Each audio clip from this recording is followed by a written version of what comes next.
Aking ibinabahagi ang kapayapaan. Kayo nawa ay magbahagian din ng kapayapaan sa isa't isa.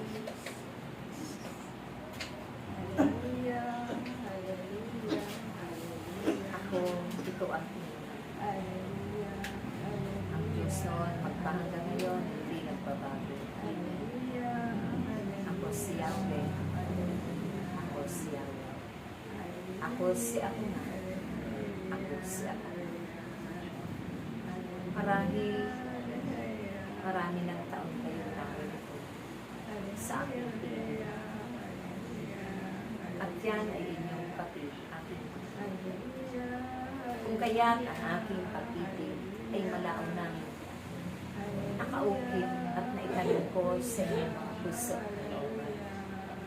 na kailanman kasabay nito ang kapayapaan at ang mga lagambunga ng banal na Espiritu Santo na pinagsusumikapan ng bawat isa pa muna. Nararapat lamang aking mga anak na iyan ang makita sa inyo ng inyong mga kapwa, sa inyong paligid, at sa inyong binabaybay na daanan upang ang liwanag na iyan siyang tatanlaw sa kanilang daan. Pagbibigay pag-asa, pagbibigay ng matibay na pananalig, pagtitiwala at pananampalataya kay Yahweh. Dahil pati din nila na may Diyos. Subalit, ako'y hindi pa nila kilala. Maraming nawalan ng buhay na hindi ako nakilala. Subalit sa pamamagitan ninyo, sa pananalangin, sa tuwing kayo'y nananalangin, para sa kaluluwa, maging sa purgatorio at kaluluwang dala dito sa mundo. Sila'y nakasusumpong ng liwanag patungo sa amin. Kaya't pinasasalamatan kong lahat ito sa pamamagitan ng aking tagapagpasto, ang aking kinalugdanan. Lubos-lubos akong nagpapasalamat sa iyo. Kailanman hindi mo pinabayaan, iniwan ang kawang ito. Buo at pinahalagahan mo. Tunay na napakaraming sakripisyo halaan ang panahon.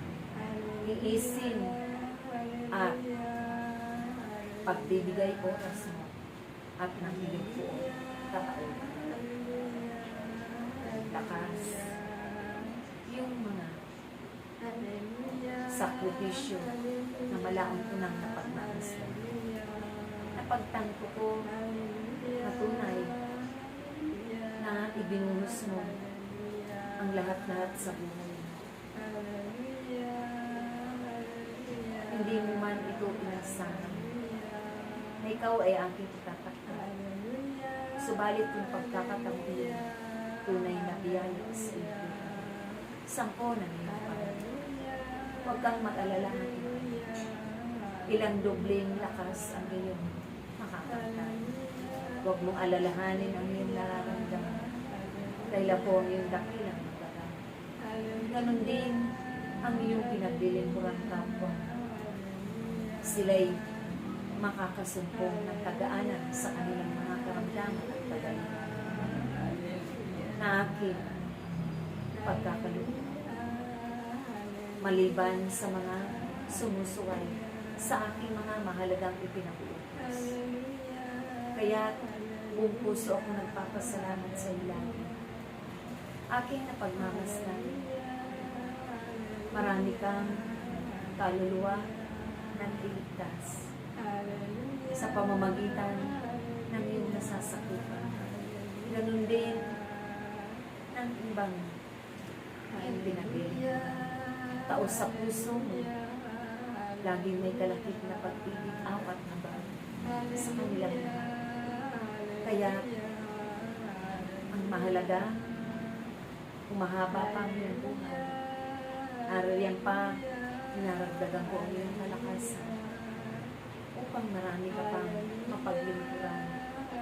Dahil sila sa lamang umaasa tulad ng aking bugtong Maraming pinalayas ng masamang espiritu na umaalipin sa bawat kapwa.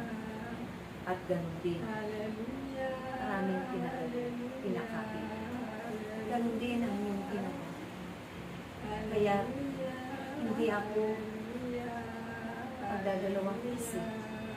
Ikaw ay maluluklok din pagdating ng pagtanong doon sa ating katawan. Ikinaliligaya ko ang lahat ay iyong ginabayan. Lahat ng ito dahil sa pagsasakripisyo at pagtsitsaga mo sa kanila. Mahirap man kung minsan naroon ang iyong kapagayan. Subalit paulit-ulit ko pinalalakas ang iyong katawan. Ilang ulit pa ng mga taon ang iyong pagdadaanan. Nanariyan pa ang iyong buhay at buhay. Dahil kailangan hindi kita papabayaan.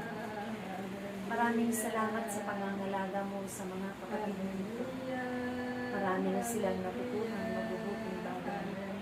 At yan din ang kanilang ibinabahagi sa kanilang kapwa-tao. Sa bawat tahanan kanilang pinaroonan. Ito ang kanilang ipinapadama ang pag-ibig mo, ang kapayapaan, at ang liwanag na taglay din ay ibig din nila lagi. Ito'y maibahagi sa kanilang kapwa. Kahit hindi man sila nauunawaan pa, pilit nila na ipinapangusap sa bawat kapwa at ipinapakilala upang sila man ay magiging may kabuluhan ang buhay habang narito pa sa mundo. Kaya kayong lahat ay magsunuran, magmahalan, pagtulungan, magmalasakitan. Huwag ninyong babaguhin ang aking mga katulong. Ito'y sundin ninyo lagi at tutuin. Ganapin ng buong kadalakan, pag-ibig at kababaan ng kalooban. Dahil dito ko kayo inulungan upang ako'y makilala ng buong mundo. Kayo'y pumaroon sa iba't ibang dako. Aking mga anak, ang aking pangako ay ibubuhos ko upang may gagamitin kayo sa inyong pagkanan. At wala na kayong aalalahanin pa na kayo'y magkukulang sa mga pananalaki upang matustusan ang inyong mga gawain, ang inyong paruroonan na lugar. Sila man ay hindi na mauunaw sa aking salita. Pakikilala rin nila ako ng lubusan dahil hindi lamang kayo ilang ulit na paruroonan. Manunumbalik din ang kanilang pananalig at pagtitiwala, pananampalataya kaya dahil ako rin ilang sa kanilang ang bawat trahedya na nakatakda at nakatakda na nakasaad sa aking banal na aklat. Kung kayo'y patuloy na mananalangin na may pagkakaisa, hindi ito magaganap sa inyong panahon. Kaya't magpatuloy lamang kayo na manalangin na may pagkakaisa sa aking pangalan. Ito'y hindi magaganap. Ang mga kaguluhan, ako ang bahala. Sa aking mga kamay, nakasalalay ang inyong pag-asa sa lahat ng trahedya at iba pa na mga nakatakda. Dahil kayo'y aking napagmamasdan, gaano man kayong kaabalan, subalit naririyan ang inyong pagsasakripisyo upang sundin ang aking kalooban.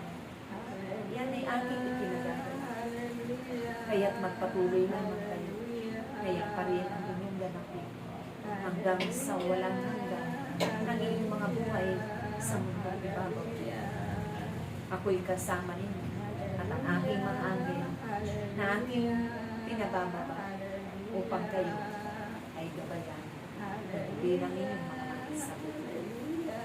Huwag ninyong alalahanin inyong mga mahisagot ako ang dakilang manggamat. Ganon din ang aking tulong, ang aking pangako. Ito'y ibubuhos ng aking siyawi lamang, siyawi lamang, siyawi lamang, magpakaya. Ako ito, si ako. Ako, si ako. Ako, si ako. Marahil, hindi pa napapanahon na maunawaan ng iba, kapwa ninyo, kung sino ako at makilala ko, kung ano ang aking mga salita. Subalit darating din ang takdang na sila ay hahanapin din ang aking kamay. Patutungo rin sila sa aking pagpipili. Ito'y aking gawain aking. Kaya huwag kayong mag-alala. Akong siyaw ng bahala sa lahat ng inyong kakal. Ang nalalapit ninyong anibersaryo, kami ang inyong espesyal na panahon. Kaya magalak kayo. Dali ninyo ang inyong malinis na puso at kalooban. Mapuno kayo ng pag-iibigan sa isa't isa. Naroroon kami. Kasalo ninyo sa pagkakas. Nasahan ninyo ang aking basbas sa araw. Asahan ninyo ang aking himala dahil yan ay inyong masasaksihan. Maraming salamat. Iniibig. Magbibigyan kayo sa isa't isa. Magpanalangin kayo sa isa't isa. Sa ngalan ng Ama, ng Anak, ng Espiritu Santo. Praise